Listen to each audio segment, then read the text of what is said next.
is he even in consideration to win the match then? because I like him. Well, I like him more. That's fine. You ain't gonna out fan me. I'm not trying to outfan you. I'm just I saying want that's. his seeds. What? Whoa. You can have it, man. I don't want it that bad. It turns into a creepy thing. Gotcha. All right, so then we start off the action with Drew McIntyre, Sheamus, LA Knight, Woods, and Karrion Kross in a five-way match to determine the number one contender for Gunther's Intercontinental belt. Scarlett is definitely the best part of Kross's entrance. And she was on her A game again. Yeah, we find out that Woods took over for an injured Kofi. There was a brawl last week, and I guess Kofi got injured during it. I don't remember that, but whatever. They're still saying that Sheamus represents the Brawling Brutes, but it just seems weird that he's still affiliated with them.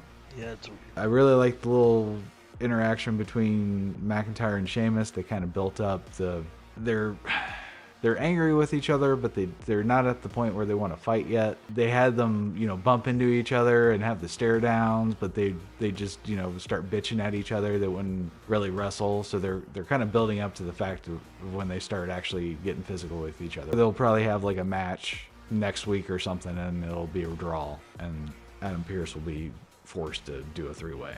Yeah, it's probably gonna. So there's two. Well, I'll tell you after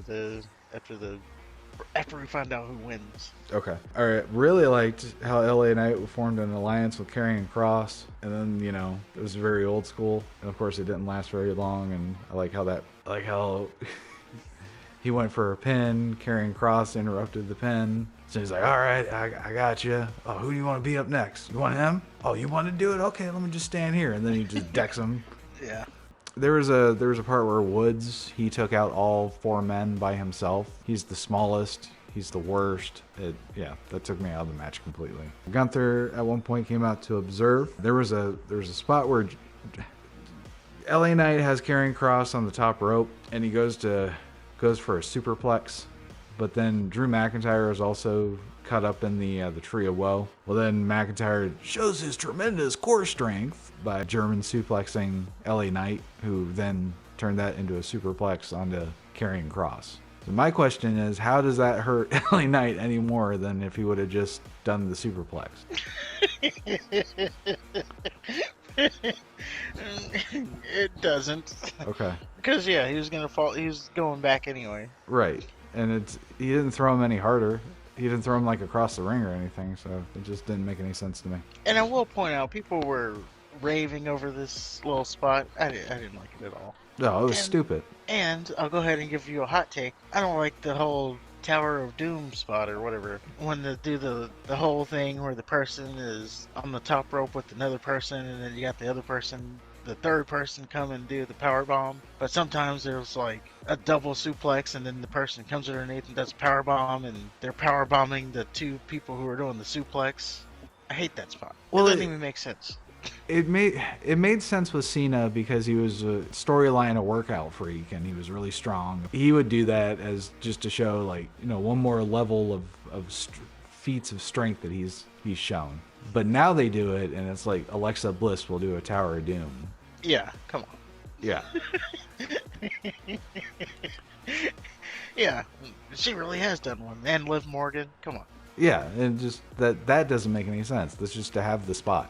Yeah. So then there was a point where they did the typical multi-man bullshit where they would do a move, and then after whoever got the move, they'd roll out the ring and disappear for a while so two other people can do their shit. And so I started to skip it. Sheamus hits Woods with a brogue kick. Woods was diving off the top rope. He eats a brogue kick. And then Sheamus and McIntyre, they stop and stare, and it looks like it looks like McIntyre is content in letting Sheamus pin Woods. He's like, okay, you got him. But then he claymores LA Knight. So Sheamus and McIntyre, they kind of look at each other for a split second, then they both quickly pin their respective guys. So then two referees count both pins, causing mass confusion. Now this is where I fucked up, because I had to go back. Unfortunately, I had to watch this match multiple times because I did not see the second referee The running around outside on the referee? floor. Yeah, I could not figure out where the fuck he came from. Because to me, because I didn't see him, it looked like just the second referee came out for no reason. I mean, I didn't agree with this finish. It was stupid. There was no reason. It was stupid. I've never seen a second referee out just to cover a pin for the other referee. That's not how it's done. Well, I've seen like them have multiple referees out, like during Money in the Banks or something, when there's a lot of people out, Right. just to keep the chaos under control, aka make sure no one gets hurt, Right. and because the one ref probably has hard enough time keeping up with everybody. But they flying all don't over jump the in place. with the pinfalls and But shit. that's the part that's stupid to me. Like, the ref at the, Sheamus hits the bro, McIntyre hits the Claymore, and then the ref just slides in the ring and starts counting. What are Yeah. you doing? And he's the Like, backup. what are you doing? The backup, the starter ref made a Wasn't count. even out. Right. So she made the count, and then the backup ref comes in, and then the backup ref is like, no, my word is over yours. Yeah, he wasn't even the legal ref, if you want to say that. Yeah, this And, is just like, so dumb. or if the ref got knocked out, he can, he comes in and makes the pin. But yeah, he just came in out of nowhere, interjected himself into the match, starts counting, and then he's trying to make a decision. Yeah, this is the weirdest thing. Yeah, I didn't like it at all. This is the most contrived bullshit ever.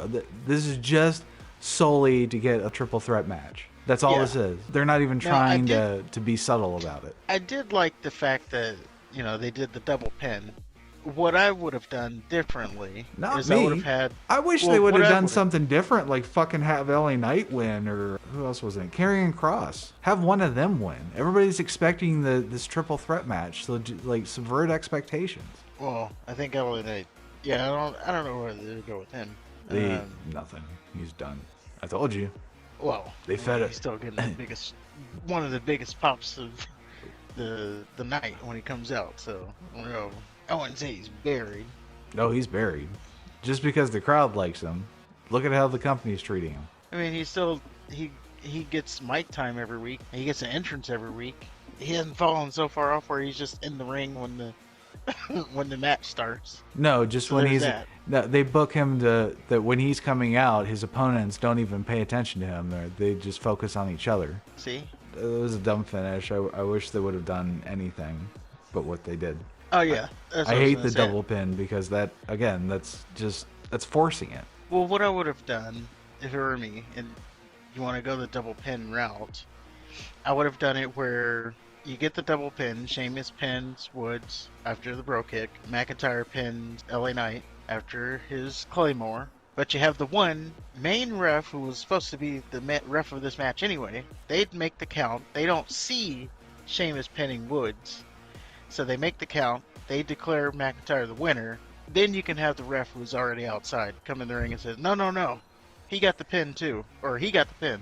So, then as the refs go back and forth, and now you say, okay, the refs have decided that this match is a draw because there was a simultaneous pin. They could have done it that way. No. Well, that's the same thing. It's the same thing as having the ref that's not even a part, like the Yeah, backup so ref you- just slide in there and count with your to 3. The only difference between what actually happened and what you just laid out is that the second referee didn't physically do the pin, but he still comes in. He still overrides the primary referee's word. Like, no, that who you counted doesn't count. It's these other people. Those are the people Not that really saying- got pinned. Not saying who you counted doesn't count, just saying you missed this call. This person they pinned at the same time. You missed it. That's whoever she all I'm counts. saying. I know, but even in the NFL, one ref doesn't see it, and then they do the little discussion, and then the ref overturns their call. The umpire makes the call. But in this case, the original referee would have been the umpire, so she would have made the call. I know, but that's why you have more than one ref out there, so that they can. I don't know. Yeah, I don't know. You could have got dumb. there if you. No, But it's- yeah, so- just do other shit. These are millionaires thinking of this shit, and this is what they came up with. Well, I think out of the match, and then to even throw it further, what they make for next week, after they made it next week, said they really probably should have just started with that, and not even done this Fatal 5-Way. Right. And then at one point, the there's mass confusion, and the crowd is screaming triple threat, triple threat, triple threat. So if any crowd that we've witnessed so far is on the spectrum, it would be this goddamn crowd. Well, they knew the dirt sheets, and they were just Who trying calls to... for a triple threat? Who wants I a know. triple threat? What weirdos? Oh, that's what I was gonna say. This hasn't been reported or anything. This is just an idea floating around in the community. They suggest that Gunther wrestles both nights of WrestleMania. One night he wrestles McIntyre, the other night he wrestles Sheamus. Now they've taken it even further and say he beats McIntyre night 1 and then loses to Sheamus night 2, so that then Sheamus can take the Intercontinental title and have his reign. I like the idea of him doing like a wrestle both nights. Even with like what he says to Adam Pearce later, it would it would do good to like do a both night thing. Mm-hmm. But if you're gonna do wrestle both nights, you can't 50-50 book him No. and have him win one night and lose the other. He's got to win both nights. Like it doesn't make sense if he doesn't win both nights. So they're probably doing a triple threat match so Sheamus can win, and also so Gunther can still not be pinned. Yeah, and then he can move on to the main event scene. Yeah.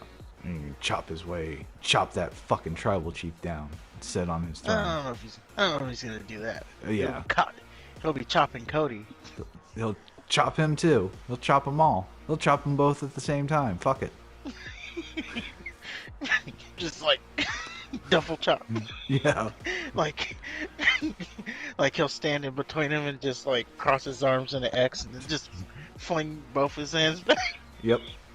to get them each at Like the same time. a Dragon Ball Z character.